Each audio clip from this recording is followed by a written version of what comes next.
Obviously, the secretary raised that 30 minutes ago. I want to revisit that without, if you feel need, and I understand the wordsmithing was important, work group, but I would just suggest that. I don't want to take the time. Does anyone object to Secretary Pinsky and Director McElwain's suggestions? You just switched your titles. Sorry. That's funny. All right. Why don't we just take a minute and everybody then read? I think the way that can work, that would be helpful, is put the slide up and then we just give everybody 30 seconds per slide, and then you give us commentary if you want. If Okay. there's anything that you want to highlight quickly. So we'll start and say 30 seconds, read the slide. After that, you can say whatever you want us to highlight, and then we'll move on and we'll do it to each slide. 30 seconds. All right. But we'll start with this one. Want to start with that? Yeah. So 30 seconds, and then we'll speak to the slide.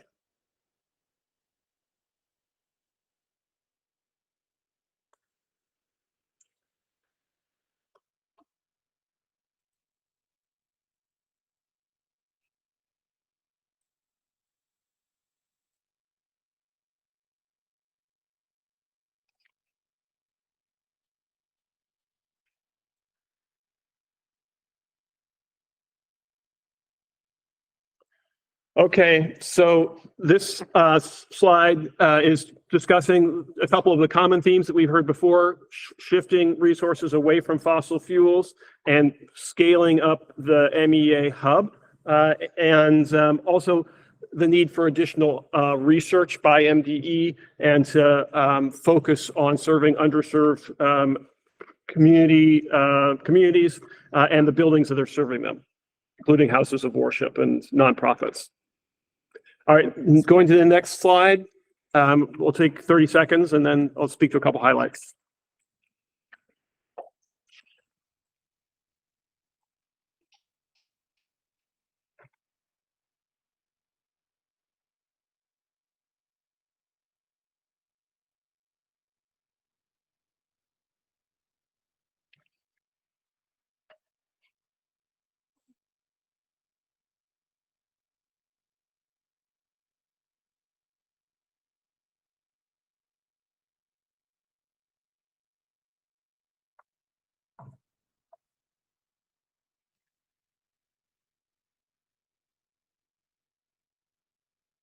So this is speaking to energy efficiency incentives. Again, a common theme of having decarbonization front and center, including for Empower, prioritizing the frontline communities, low-income residents, thinking about the need for expedited permitting and other structural improvements, and then calling on the comptroller to come up with tax incentive recommendations, and aligning with state and federal existing programs and considering historic.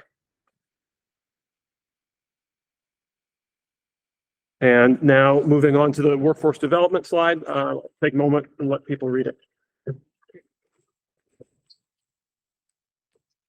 I don't have that. Yeah.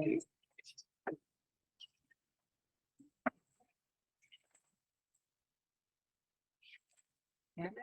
Oh, this one.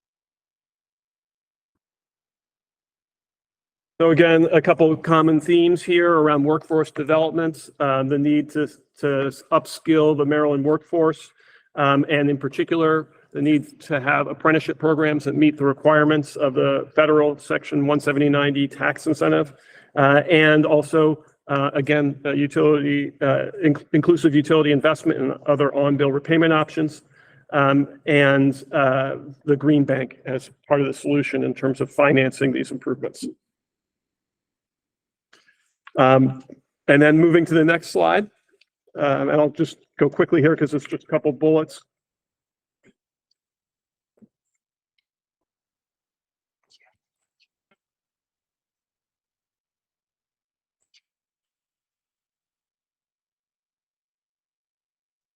So focus on decarbonizing schools and on disclosure and education, including having utilities provide greenhouse gas information to on the utility bills so that people will be able to see the impact of their activities.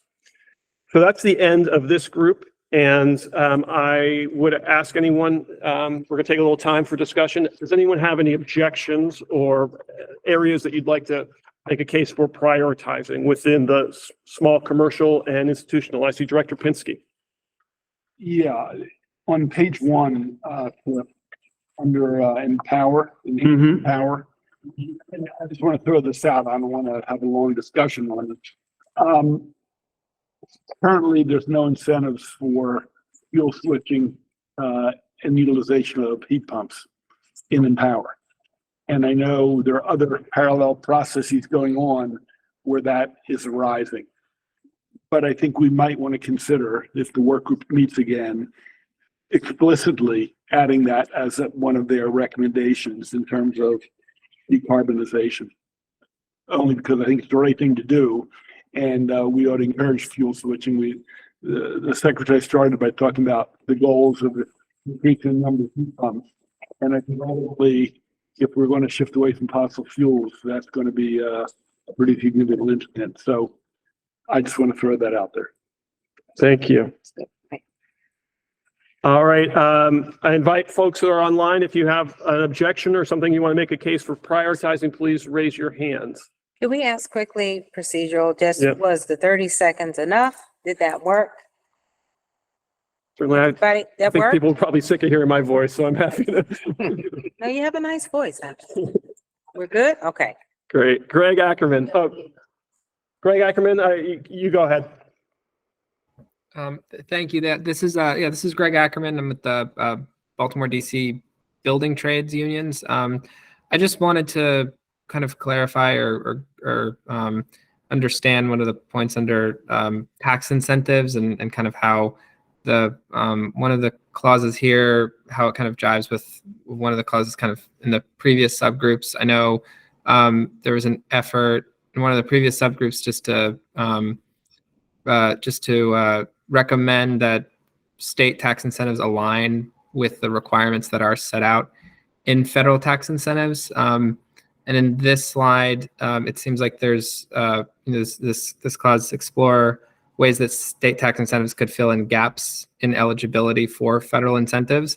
And I think my only concern there is I think those kind of two recommendations have the potential to be dueling. I mean, I take, for example, labor standards requirements that are seen in federal tax incentives. Obviously, one of the things that we discussed in the large building subgroup was kind of the need to harmonize, the same language within state tax incentives so that contractors that are, or developers or tax claimants that are taking advantage of one tax credit kind of automatically, or the federal tax credit automatically are able to take advantage of the state tax credit. But I think the danger with trying to find ways that state tax incentives could fill in gaps in eligibility is just in their ability to undermine federal tax incentives. So what you don't want is a situation where you've got developers or building owners that don't want to follow the federal requirements, and they say, you know what, we're just going to take advantage of the state tax incentives, and the state tax incentives are explicitly designed to have fewer requirements than the federal incentives. So however we could kind of jive those two recommendations, I think it would be within the interest of the group, and probably worth discussing.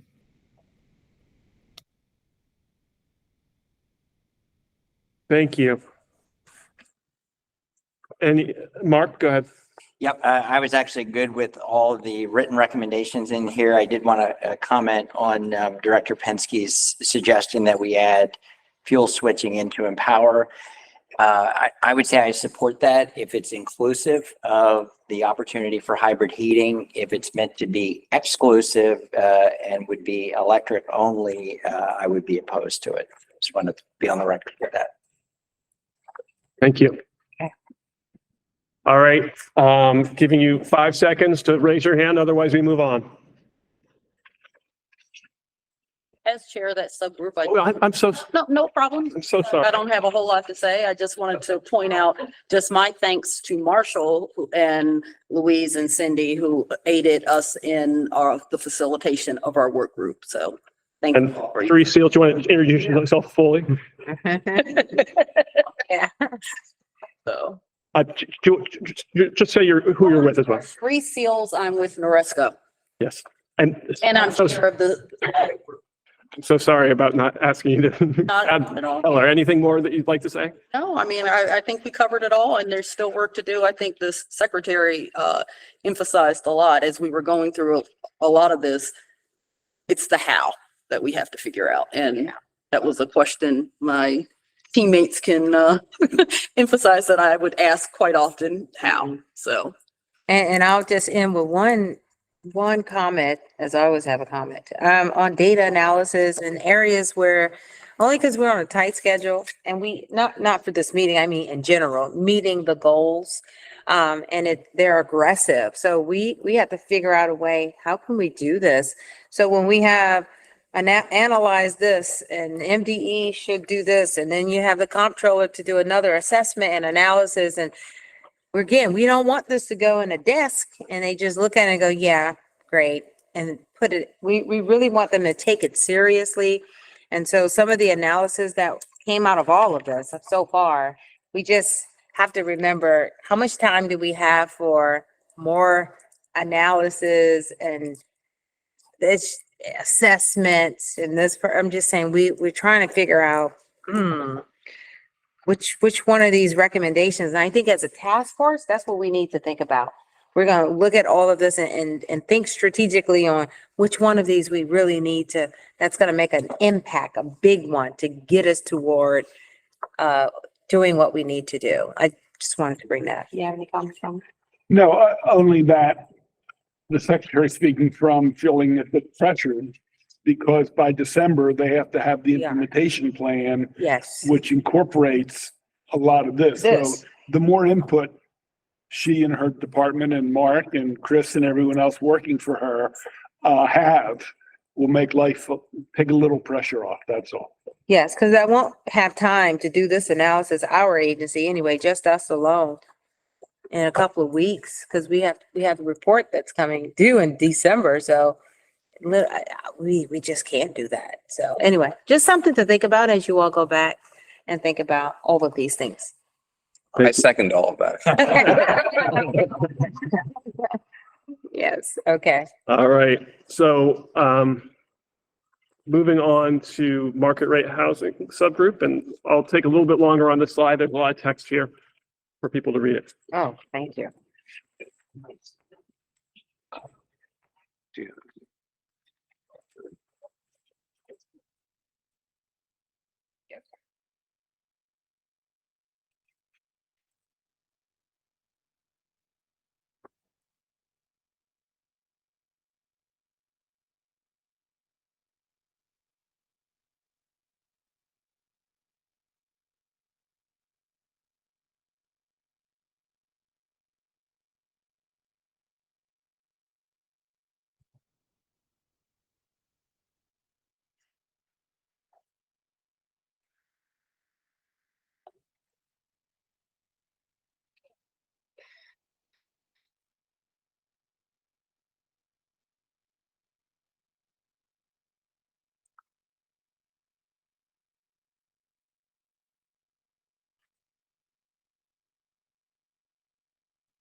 So you see here several common themes with the others: shifting funding away from fossil fuels, including in power, focusing on decarbonization and greenhouse gas savings. Not forgetting about folks who live in utilities that don't participate in Empower, and ensuring quality installations. Does anybody have any, oh, I'm sorry, we're going to go through all the slides and then we'll discuss. So next slide here, looking at the accessibility is the category.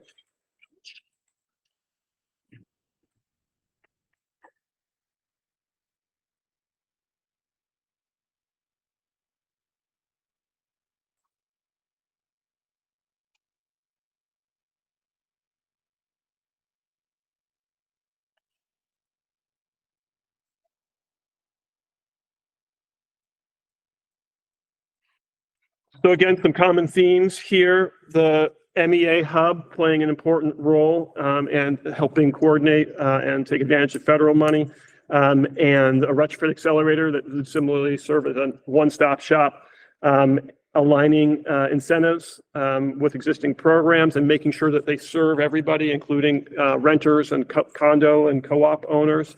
And workforce development, specifically the apprenticeship that's needed in order to qualify for the Inflation Reduction Act tax incentive. So moving to the next slide.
So again, we have a call for on-bill financing options for scaling up the green bank, for consumer protections to make sure that consumers aren't hurt by lending products, and statewide home energy improvements loan program, and then for the comptroller's office to recommend tax incentives and that align with federal.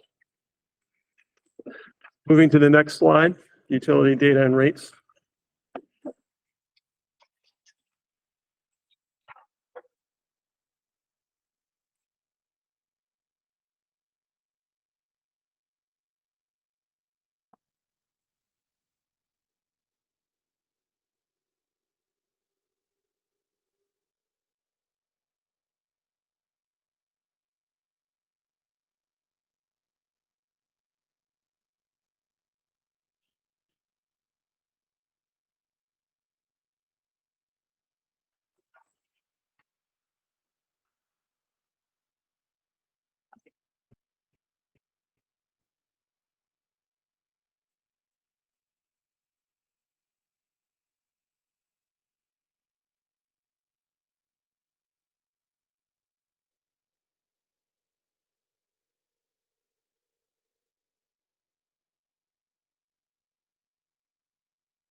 So this is some specific recommendations related to utilities, the Public Service Commission, including greenhouse gas emission on utility bills, incorporating decarbonization factoring into electric and gas rate design, including thinking about time of use and load management. And thinking about the causation principle and how that can be a problem from an interconnection perspective and an obstacle to decarbonization. And then disclosure at time of sale of homes and outreach and education.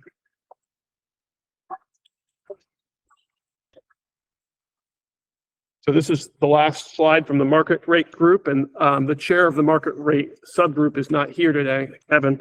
I invite comment from anybody. Yes, Mark. Okay. Starting on the first slide, strategic priorities. The second bullet, which deals with taking legislative and regulatory action to accelerate the transition away from fossil fuel. I'd like to add to that, explore the potential role of hybrid heating as a decarbonization strategy. Didn't adopt those words to otherwise modify this language that would allow for that possibility.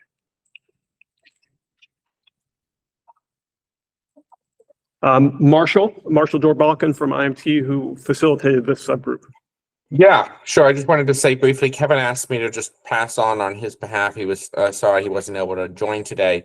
But Kevin Walton was the chair and did a fabulous job. And, you know, we went into this not sure. There were a lot of different voices from this subgroup, but I just wanted to sort of comment, and Kevin sort of asked me to sort of pass on, like, the members took their charge very, very seriously. And there was a lot of discussion to sort of expand and refine the groups. I'd also flag this group has some pretty deep engagement from both the Public Service Commission and the Office of People's Counsel representatives and consultants. So we were able to get pretty technical on a few things, which was fun. And, you know, I think it was a really good conversation. I just wanted to sort of thank everyone who participated in this subgroup and all the subgroups in the process.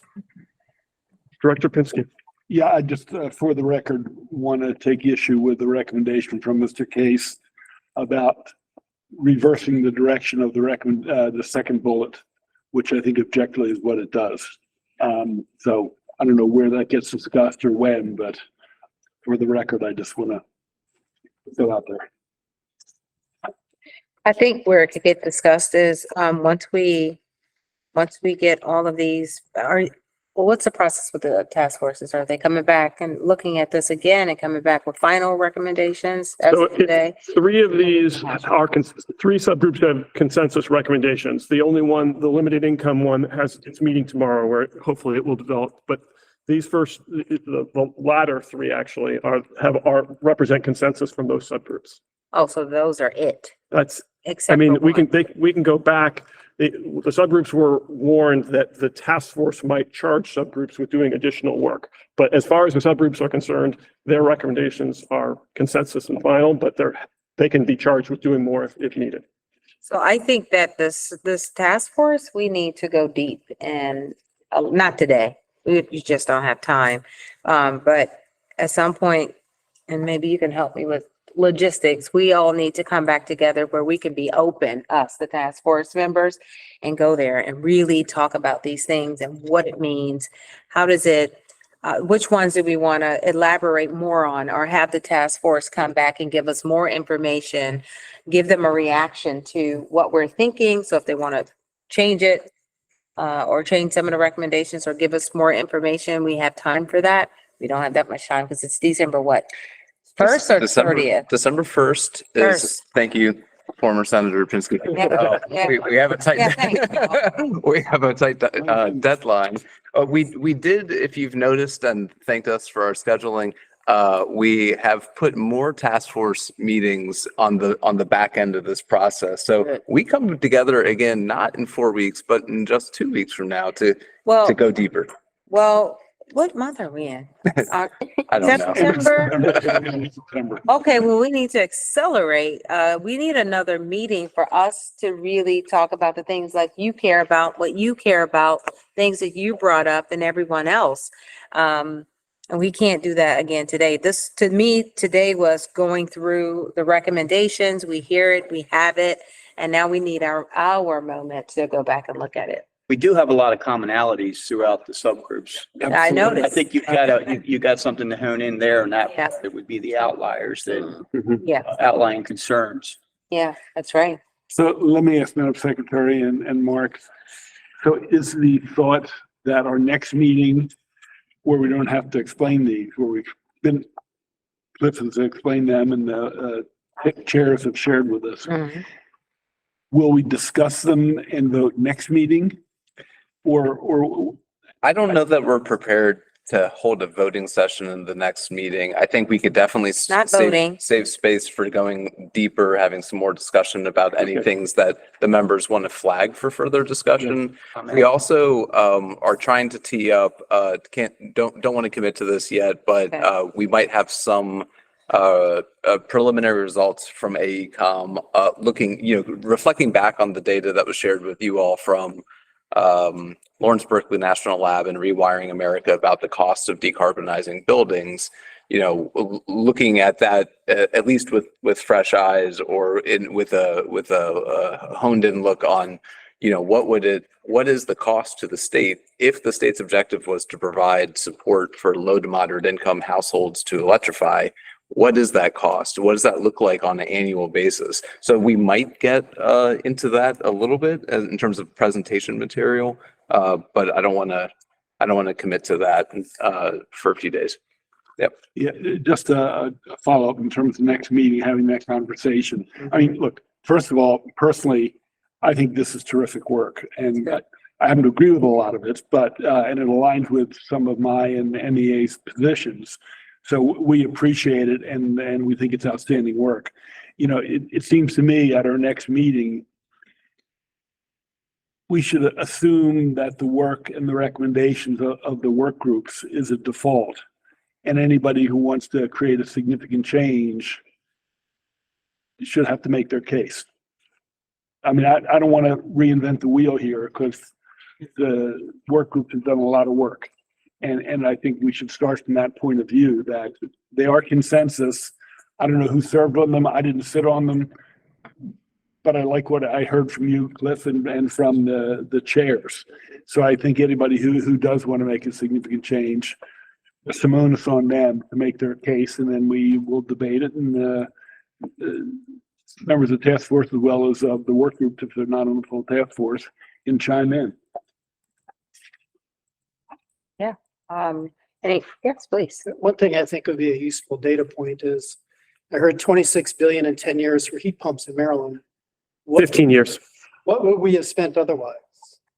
We would have spent something, right? Yeah, so that's The ultimate. Yeah. So Right, thank you. speaking here for Rewiring America, which is a dangerous position for me to be in, but that was their estimate for the incremental cost. So typical replacement cost, furnace for furnace replacement cost already baked in. If Rewiring happens to be online and wants to correct it, what I'm about to say, feel free. But my understanding was it's incremental. That 26 billion, we actually got some more sort of breakout from them in terms of what that is per income group. So what that looks like is the cost to add heat pumps for low to moderate income households in Maryland that do not already have heat pumps is about a $9 billion capital cost over, was it a 15-year time 15 year, I frame think, they put to it.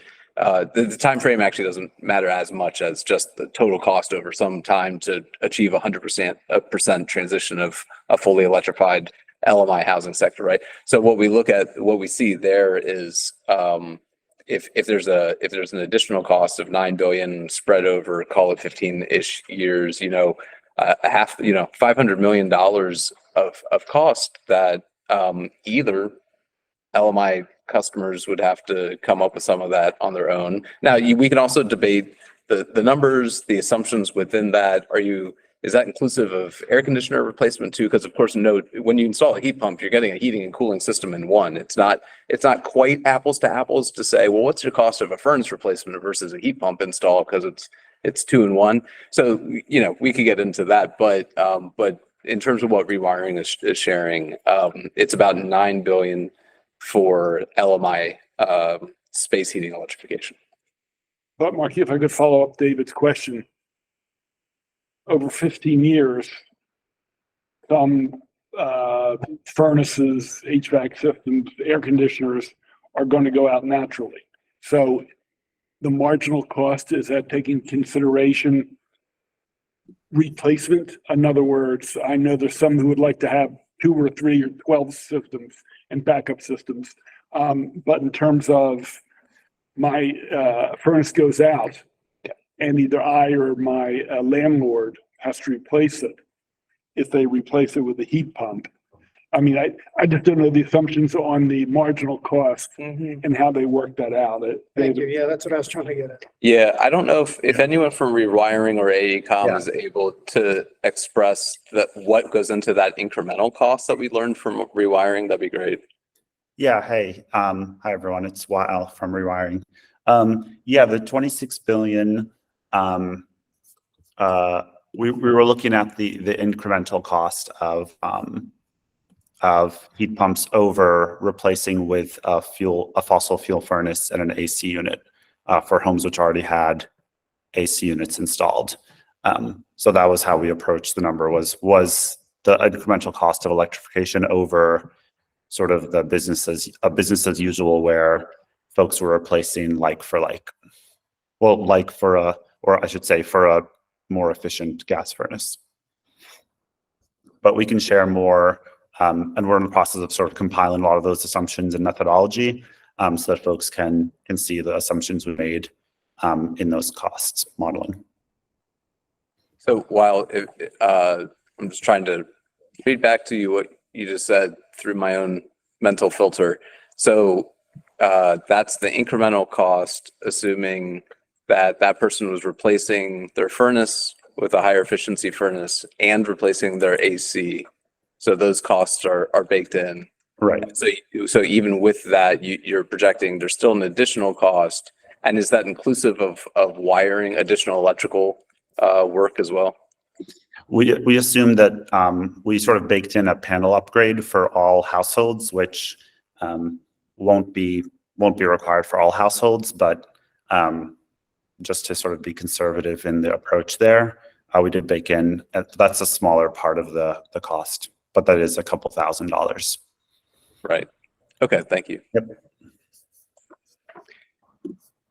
I was just gonna say back to the next meeting, or is there a way we can, and we do have 15 minutes, do we not? We do. Or we can get into some of this if you want to start, if we don't have any other questions, but we have some. We're also pulling in public comment as we go. Yeah. So I think that we're covering that base. I do have a question on, so on-bill financing has come up a number of times in the recommendations. I know just about nothing about that. I hear your point, Mr. Case, about utilities being subject to like banking regulations with that sort of offering.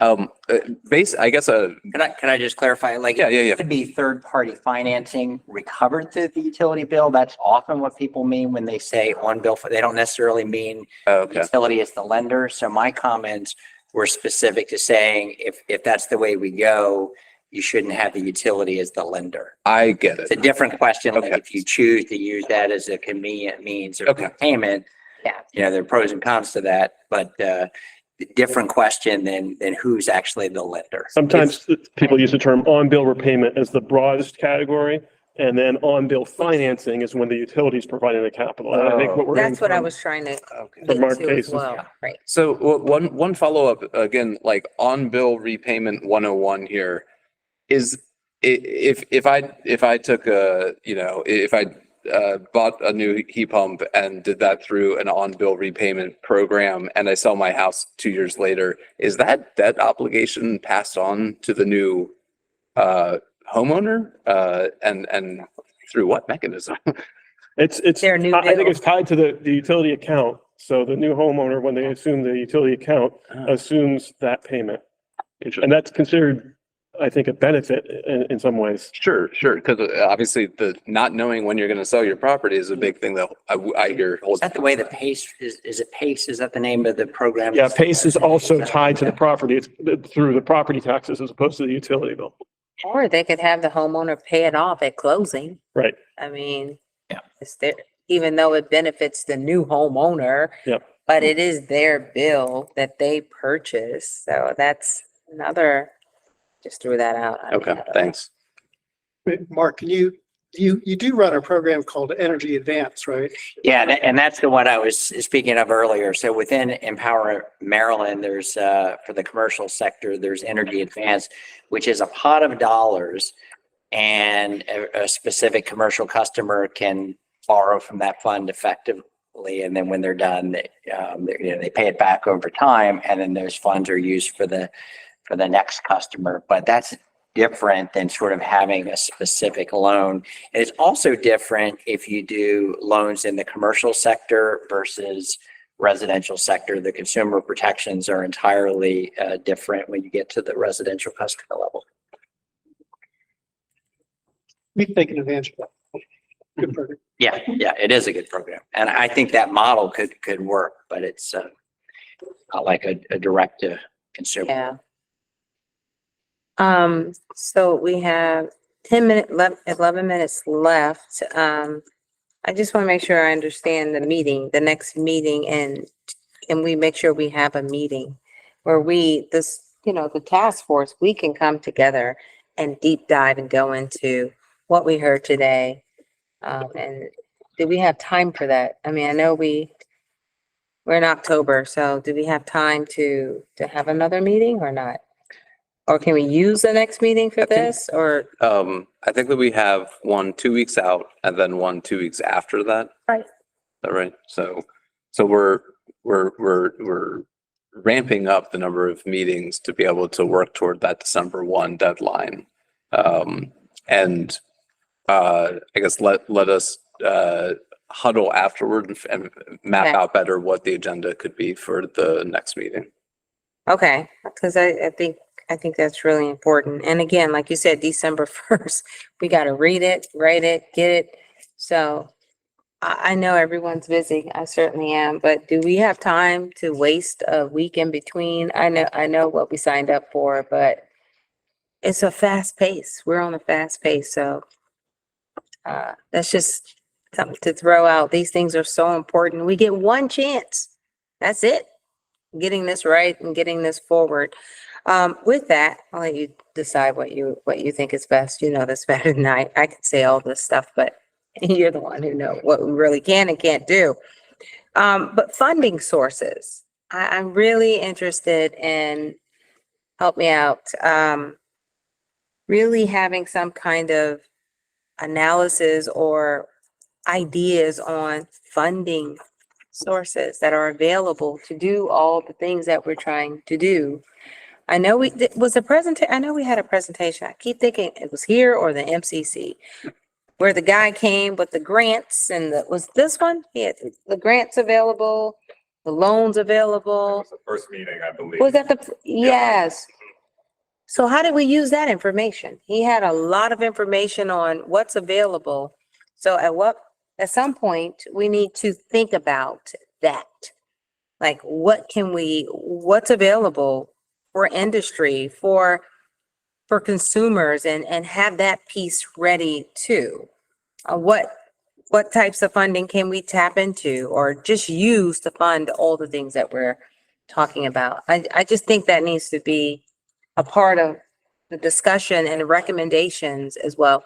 Yes, you're gonna. I just gonna comment, the utilities, I think as a group stand ready to be a funding source for the programs. I mentioned BG filed a program back in February as part of our rate case. The commission decided it was too early until the state adopts its decarbonization pathway, and then we know what that looks like. So I think we'll come back to that next year, but several of the utilities, including BGE, including PEPCO, have proposed to be a funding source, much like Empower, to encourage energy efficiency, to offer consumers with rebates to encourage the adoption of electric heat pumps. And so we stand ready to do that, when the timing's right. The commission said it won't be this year, but left the door open for next year.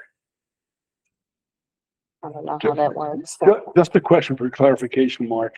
When you say we, do you mean the utilities or the ratepayers? I don't want to. Well, it's like Empower. How do you look at Empower? So the utilities manage the programs, but they are paid for by ratepayers. And so in that same construct as Empower operates, to do the same thing, instead of incentives for a specific appliance or weatherization program, this would be incentives to do electrification to install heat pumps. Like in our territory, we need 1 million heat pumps installed in the next 20 years to get there.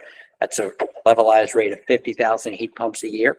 So it's aggressive, and it not only includes incentives for the cost of the heat pump, but incentives for panel box upgrades were required and interior house wiring were required. So we modeled our proposal off other states like New York and Massachusetts that have started down this road. So I'm just saying that's one option available. Absolutely, and I think we all appreciate that. I just think we have to be very clear that with the utilities, and I'm sure most people around the table know that, but it means there are other variables involved in that rate setting. Yeah, there are lots of variables involved in the rate setting. And we may or may not want to go through the ratepayers to do this. That's all I'm saying. And look, I appreciate the willingness of the utilities to be a conduit Yes. bill for this, but it's a complicated question, and what is the most efficient and effective and cost-effective way to do it? I go back to the issue of planting trees. The state decided to plant trees 2 years ago under the Tree Solutions Now Act, and 5 million trees. I spoke to people last night. 500,000 of those are going to go into urban areas, where there's no canopies. When it goes to ratepayers, there are other costs that get associated with it. Return on investments, which might not be a part of it if it goes through the government. And again, I don't know what the right answer is for all these expenditures, and they are very large. I just think we have to sort of step back and look at all of our options, as the secretary was implying. That's fair. And again, I agree. any sector that wants to help out, I think we will embrace that. I kind of believe it's an all of the above. The goals are so aggressive. So, 20 years feels near term when we're trying to go as far as we're trying to go as a state. So to me, it's all of the above. We know the Inflation Reduction Act is going to bring a lot of incentives. I presume that will flow through the Maryland Energy Administration. I think utility incentives could supplement that. So to me, it's a package. Okay. We have a hand up from Senator Kramer. Yes, thank you. And it was at the secretary. I apologize. I'm online. All I see is the tiniest little box and can't see who it is that was speaking. But was that you, Madam Secretary? Yeah, well, yes, if you heard a female voice. You Well, heard I'm a very man's familiar- voice, it was not me. Well, I'm very familiar with Director Pinsky's voice. So there's, Okay, I wake up at night sometimes in a cold sweat because I thought I heard the director's voice. okay. I just want to say that you're absolutely right about funding, and I just want to put out there are opportunities, but it takes I think what would be bold action, and we would have to be resolute. And I'm guessing the director's familiar that, not that I'm introducing it this year, but I have in the past, carbon cost collection legislation that would require the fossil fuel to pay the cost for their polluting fossil fuels. And it would generate at a minimum in the beginning of roughly $800 million a year, which increases to closer to $2 billion per year, that could then be directed towards the goals of what it is we're here doing to make these energy efficient changes. And the director may recall that because we utilize this elsewhere, a letter of advice from the Attorney General indicating that the legislation could include a prohibition for the fossil fuel industry to bill those costs back to Maryland consumers, and that there is substantial history in the courts on this issue.